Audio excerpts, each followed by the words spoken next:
Ako, mag-enroll na sila kasi para malinawan sila sa kanilang mga agam-agam sa buhay. Are you happy with the session? Yes. Pwede ba ako mag-interview? Kasi everything has to end.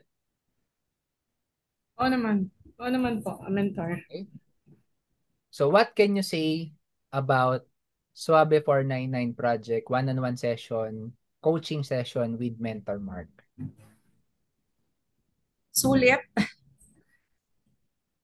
So, I learned a lot yung mga confusion ko na wala dun sa ano yung pag-create, how to have effective ads, parang gano'n, na parang nalinawan sa akin ngayon.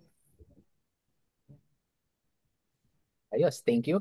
Now, Ma'am Cora, what can you say about those people na nag-iisip pa, undecided pa to register or to enroll sa Suabe 499 project? Ako, mag-enroll na sila kasi para malinawan sila sa kanilang mga agam-agam sa buhay. Eugene, anong say mo? Anong say mo sa training session namin ni mami mo? What can you say? Ayos naman po. Tipid? Sulit ba yung 499 ng nanay mo? Sulit naman po.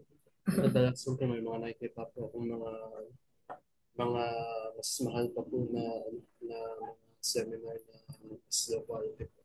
Hindi po katulad sa inyo. Hindi nakausap yung ano, para nagturo lang sila pero yung mga question mo hindi naman na-entertain.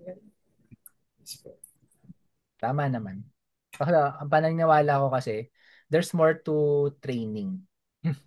Maraming business opportunities basta ma-establish yung friendship mo sa client. And yun nga, I'm happy na masaya po kayo pareho. Okay?